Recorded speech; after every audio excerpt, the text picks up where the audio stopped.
Halo semuanya, bertemu lagi dengan saya, Bob Justin Wongsajaya, di video blog saya yang ke-9. Pada video saya yang lalu, saya menjelaskan hal-hal menyeluruh mengenai filmmaking, bagaimana cara persiapkannya, apa saja alat-alat yang diperlukan, tapi saya lupa ada satu hal, yaitu lensa. Bagi para pengguna kamera DSLR atau kamera micro four thirds atau camcorder lainnya yang bisa gonta-ganti lensa, lensa adalah hal yang sangat penting. Mengapa? Karena tanpa lensa, kamera itu nggak bisa dipakai, simple gitu saja. Oleh karena itu, pada video kali ini saya akan menjelaskan mengenai lensa yang paling cocok digunakan untuk filmmaking, dan saya akan sharing beberapa lensa yang saya miliki dan juga beberapa lensa yang saya rasa cukup baik. Tapi pada video kali ini, lensa yang saya maksud adalah lensa yang cocok untuk filmmaking. Jika saya rasa lensa ini cocok untuk filmmaking, belum tentu lensa ini cocok untuk fotografi. Jadi teman-teman, ini adalah dua lensa yang saya miliki pada saat pertama kali saya membeli kamera saya, yaitu 600D. Ini adalah lensa 18-55mm f3,5 sampai f5,6. Ini merupakan lensa kit dari kit kamera DSLR 600D, yaitu kit 1.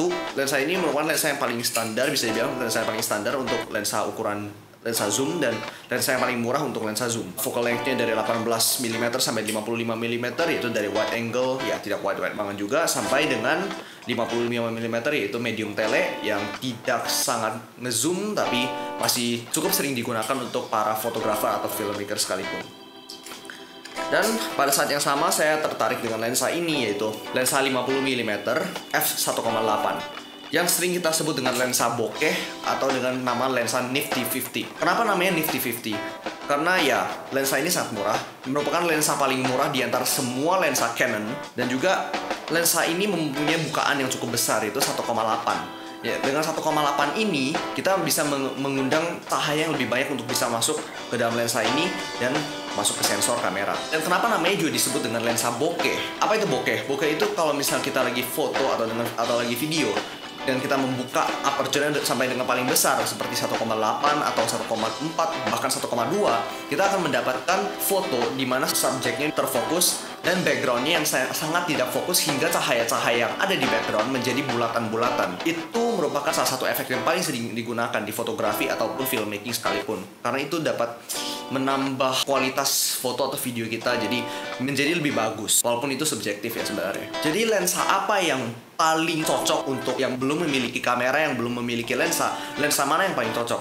Lensa ini, yaitu lensa kit. Sebenarnya tidak harus lensa 18-55, bisa juga kalau misalnya keadaan ekonomi memungkinkan mencari lensa seperti lensa 18-135 atau lensa 18-150, lensa 18-200, semuanya itu oke, asalkan kita sudah mendapatkan range dari 18-55mm ini, karena itu merupakan jarak fokal yang paling sering digunakan untuk para fotografer atau para sinematografer. Ya mungkin setiap saat kita syuting dengan zoom yang sangat zoom seperti 200mm atau ya yang tele-tele seperti itu. Lensa yang paling utama untuk seorang filmmaker adalah lensa kit ini, bukan lensa tele yang 70-300, dan juga bukan lensa ini. Alasan kedua lensa ini sangat baik adalah karena harganya yang relatif murah. Ya, seperti yang saya katakan tadi, lensa ini adalah lensa zoom yang paling murah di antara semua lensa Canon. Dan juga kalau misalnya kamu beli dengan kit, biasa harganya hanya ya sekitar 200-300 ribu lebih mahal daripada kamu beli kameranya langsung hanya bodinya saja.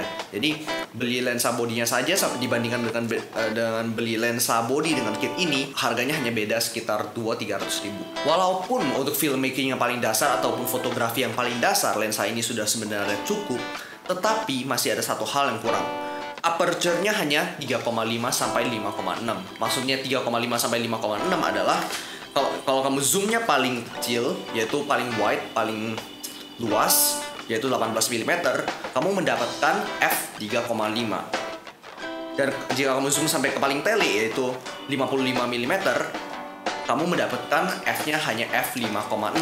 Ini berarti cahaya yang masuk ke dalam lensa ini yang mencapai ke sensor menjadi lebih sedikit. Otomatis gambarnya kamu akan menjadi lebih gelap, dan otomatis kamu harus meninggikan ISO dan meninggikan shutter speed-nya kamu bisa supaya mendapat suatu gambar yang lebih cerah dan bisa dilihat. Oleh karena itu, lensa ini tidak cocok untuk digunakan pada ruangan yang pencahayaannya kurang ada, ruangan yang tidak ada jendela, ataupun pada malam hari. Itu adalah kenapa saya akhirnya membeli lensa ini sebagai lensa kedua saya.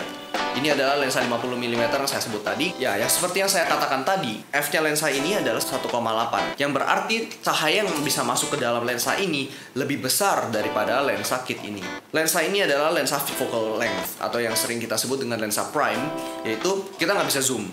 Ya, sudut pandangnya segitu saja. Kita nggak bisa zoom jadi lebih maju, kita nggak bisa zoom menjadi lebih luas, ya segitu saja. Tapi karena lensa ini yang murah, maka banyak sekali fotografer dan filmmaker yang suka membeli lensa ini. Oleh karena itu, dengan adanya lensa ini, pasti kita syuting malam-malam atau di ruangan gelap sekalipun, kita bisa mendapatkan suatu gambar yang cukup jernih, yang tidak ada noise dari ISO tinggi. Karena kalau misalnya kita menggunakan ISO-nya terlalu tinggi, apalagi dengan kamera murah seperti 600D, kalau misalnya ISO-nya melebihi 1600 seperti 3200 bahkan 6400, gambar yang kita dapatkan akan sangat noisy, yaitu sangat berisik, butek-butek, banyak bercak warna seperti itu. Itu kita tidak harapkan. Oleh karena itu, lensa kita harus lensa yang seperti ini. Nah, masalahnya lagi, lensa ini juga tidak sempurna. Kenapa saya katakan tidak sempurna? Karena lagi-lagi ini adalah lensa prime, lensa yang tidak bisa di zoom. Jadi angle yang kita bisa dapat ya itu saja. Kalau misalnya kita adalah seorang filmmaker gerilya, ya saya katakan demikian karena gerilya maksudnya cepat-cepat syuting, harus cepat-cepat mengejar deadline dan sebagainya.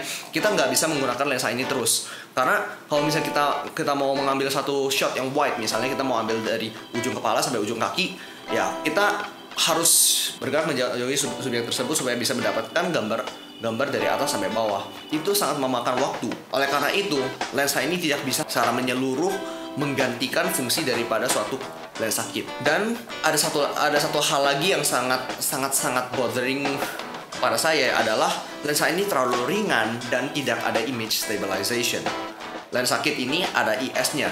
Jika bisa dilihat di sini, ada stabilizer on off. Jadi gambar yang kita dapatkan menjadi lebih stabil karena di dalamnya ada semacam motor yang bisa mengkompensasikan gerakan tangan kita dengan gambar yang ada. Jadinya gambar yang kita dapatkan baik dalam video maupun foto akan menjadi lebih stabil.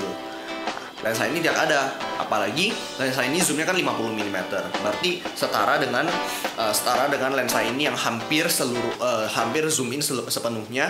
Jadi gambar yang kita dapatkan lebih terfokus pada subjek kita, dan karena lensa ini ringan dan nggak ada IS-nya dan tangan kita getar sedikit aja, gambar yang kita dapat akan sangat bergoncang dan ya tidak bagus. Akhirnya, gimana caranya aku bisa kompensasi kekurangan dari dua lensa tersebut? Saya akhirnya membeli lensa ini yang saya sedang gunakan pada kamera saya sekarang, yaitu Tamron 17-50mm f2,8. Jadi alasannya saya membeli lensa ini adalah, yang pertama adalah harganya yang relatif lebih murah dibandingkan lensa-lensa serupa oleh merek lain.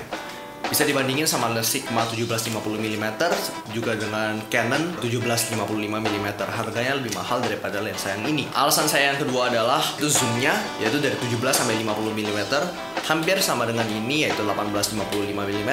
Zoom range ini yang seperti yang saya katakan tadi sangat cocok untuk filmmaking maupun fotografi, karena zoom range ini adalah zoom range yang paling sering digunakan. Alasan saya yang ketiga adalah aperture-nya tahan di f2,8, baik di 17mm maupun di 50mm. Berbeda dengan lensa ini yang berubah menjadi lebih kecil pada saat kita zoom ke 55mm. Alasan saya yang ketiga adalah bisa dilihat ini bodinya lebih besar dan lebih berat dibandingkan lensa yang ini, ataupun lensa yang sekarang saya gunakan yaitu lensa 50mm. Jadinya gambar yang kita dapatkan bisa lebih stabil dibandingkan kita menggunakan lensa 50mm maupun kita menggunakan lensa ini. Walaupun lensa ini juga sama-sama mempunyai image stabilizer. Nah, untuk lensa ini, yaitu alasan saya yang kelima, yaitu memiliki VC. VC adalah setara dengan IS-nya Canon. VC adalah vibration compensation atau vibration control, saya lupa singkatannya yang mana. Yang pasti fungsinya hampir sama dengan image stabilizer yang ada di Canon, yaitu untuk menstabilkan gambar kita. Jadi karena badannya sudah cukup berat dan ditambah lagi dengan VC ini, jadi gambar yang kita dapatkan jauh lebih stabil dibanding kita menggunakan 50mm f1,8. Dan alasan saya yang terakhir membeli lensa ini adalah alasan ini subjektif saja, yaitu lens flare yang dapat dihasilkan jika matahari menembak ke arah lensa ini. Lens flare hasilnya sangat bagus. Bisa dilihat di cuplikan video berikut ini, yaitu yang merupakan video film 7 hari menembus waktu yang terakhir saya buat. Jadi secara overall lensa ini sudah sangat cocok untuk dijadikan sebagai satu lensa one man band untuk para filmmaker gerilya. Tapi hanya terbatas pada filmmaker gerilya, seperti para videographer untuk video shoot seperti wedding atau 79 gitu-gitu, sangat cocok menggunakan lensa ini. Tapi jika untuk filmmaker yang sudah memiliki modal yang cukup besar, atau kita nggak usah bilang modal, kita bilang aja memiliki waktu yang cukup banyak, kita memiliki skrip yang sudah jadi, kita sudah menyiapkan prop dan sebagainya. Nah, kalau misalnya kita sudah sampai di tingkatan itu, kita boleh consider untuk upgrade ke lensa prime saja. Mengapa demikian? Karena tentu saja lensa yang seperti itu kualitas gambarnya jauh lebih baik daripada lensa yang seperti ini, lensa zoom seperti ini. Dan yang kedua adalah aperture-nya pasti juga lebih besar dibandingkan lensa zoom. Ini 2,8, biasa lensa prime itu pasti udah 1,4, 1,8.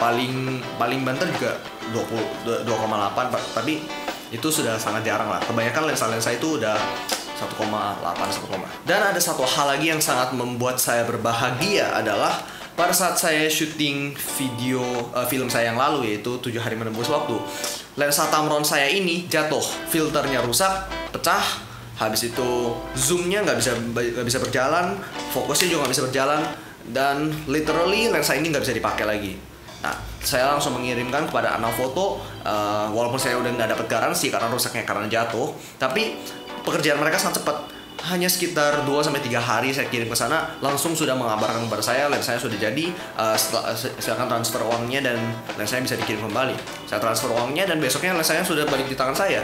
Dan ya, Anafoto memang berarti di sini kita bisa lihat bahwa Anafoto layanan untuk servis lensanya sangat cukup baik. Saya tiap dibayar oleh Anafoto untuk membuat statement ini, ya ini hanya terima kasih saya saja kepada Anafoto karena servisnya yang sangat baik. Jadi kesimpulan saya pribadi untuk para pemula filmmaker adalah pada saat membeli kamera Anda yang pertama, gak perlu beli lensa kit yang begini. Langsung saja beli bodi kameranya secara terpisah dan juga lensa Tamron 1750 mm f2.8 secara terpisah, karena itu akan menjadi lebih efisien, gak perlu tambah satu lensa lagi. Jadi untuk selanjutnya baru pikirkanlah membeli 50 mm, jangan seperti saya beli lensa kit yang murah dulu.